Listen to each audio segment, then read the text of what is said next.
Hello friends, మనం కాలరాత్రి అమ్మవారి గురించి తెలుసుకుందాం. కాలరాత్రి అంటే ప్రళయకాల రాత్రిలాగా నల్లగా భయంకరంగా ఉండే దేవి అని సామాన్య అర్థం. రాత్రి అనే పదానికి భయం కలిగించేది అని ఉత్పత్తార్థం. కాగా కాలునికి అంటే యమునికే భయం కలిగించే దేవి అని మరో అర్థం. కాలాన్ని అనగా మాయను అంతం చేసే దేవి అని మరో అర్థం. వరాహ పురాణం కాలరాత్రి అమ్మవారిని ఈ విధంగా స్తుతిస్తుంది. రౌద్ర స్వభావం కల రుద్రునికి సంబంధించిన తపస్సు ఆనందాశక్తి కల ఉత్తమమైన తమోగుణ శక్తి సంహారకారిణి కాలరాత్రి అమ్మవారు. తంత్ర గ్రంథాలు కాలరాత్రి అమ్మవారిని గార్ధబ వాహిని అంటే గాడిద వాహనంగా కల భయంకర దేవతగా ఆరాధిస్తారు. కాలరాత్రి అమ్మవారు రంగు కారు నలుపు, జుట్టు విరబూసుకొని ఉంటుంది. కన్నులు గోళాల్లాగా మండుతూ ఉంటాయి. ముక్కులలో నుంచి మంటలు ఎగిరిపడుతూ ఉంటాయి. గాడిదనెక్కి ఉంటుంది. కాలరాత్రి అమ్మవారి యొక్క ధ్యాన స్తోత్రం: గాడిద వాహనం, 3 కన్నులు, కాటుక నలుపు రంగు, బాగా విరబోసుకొని చెదిరి ఉన్న జుట్టు వల్ల భయంకరమైన ముఖం. ఆమె కళ్ళలో నుంచి మెరుపులు వస్తున్నాయి. ఆమె ముక్కులలో నుంచి మంటలు వస్తున్నాయి. మొలకు చర్మం చుట్టుకున్న చేతులలో అభయము, వరముద్ర, ఖడ్గము, రోకలి ధరించిన కాలరాత్రి అమ్మవారికి నమస్కారము. తన భక్తులను కష్టాల నుంచి బయటపడవేయడం కాలరాత్రి అమ్మవారి యొక్క నిత్యకృత్యం కనుక తన భక్తులకు మాత్రం కాలరాత్రి అమ్మవారు సౌమ్య దేవతే. ఇలా వర్ణనలున్న కాలరాత్రి అమ్మవారి గురించి త్రిపుర రహస్యంలోని ఒక ఘట్టం గురించి తెలుసుకుందాం. పూర్వం ఒకప్పుడు కాలందుజులు అనే రాక్షస సమూహం ఒకటి బయలుదేరింది.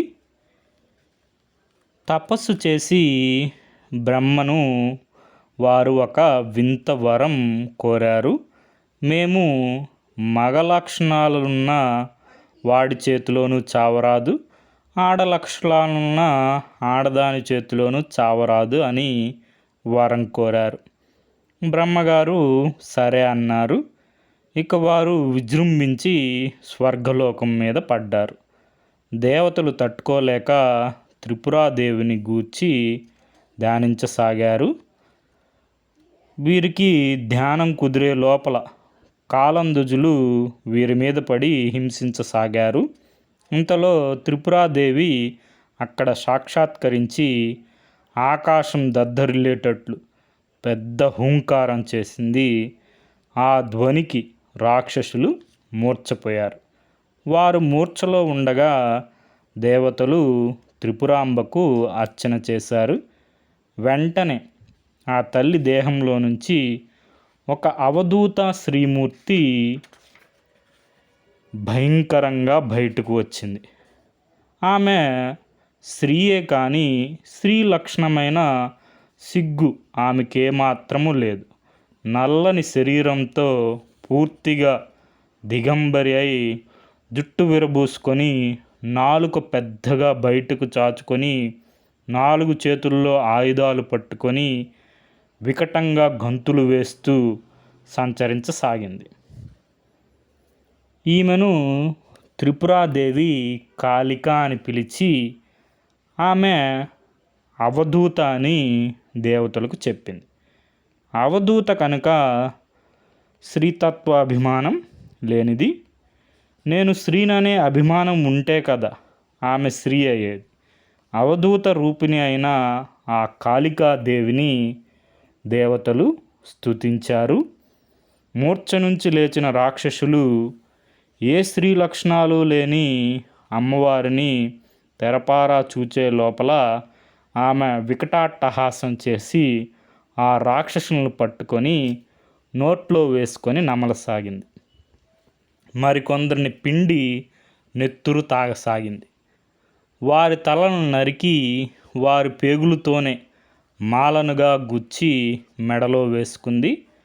వారి చేతులను కూడా మాలగా గుచ్చి తన మొల చుట్టూ కట్టుకుంది. ఆమె అలా సంహార విహారం చేస్తుండగానే బ్రహ్మాది దేవతలు అక్కడ చేరి అమ్మవారిని స్తుతించసాగారు. ఆమె రాక్షస సంహారం పూర్తి చేసి తన ఉగ్రత్వాన్ని వదిలి ప్రసన్నంగా దేవతల వంక చూచి, పరమార్థయుక్తమైన ఈ నా రూపాన్ని పూజించే వారికి సర్వకార్యసిద్ధి లభిస్తుందని వరం ఇచ్చి అంతర్ధానమైంది.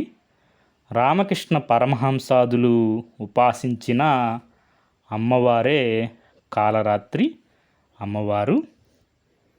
దీనికి మూలం శ్రీ గణపతి సచ్చిదానంద స్వామీజీ వారి నవదుర్గా నావహం. Okay friends, thank you for watching.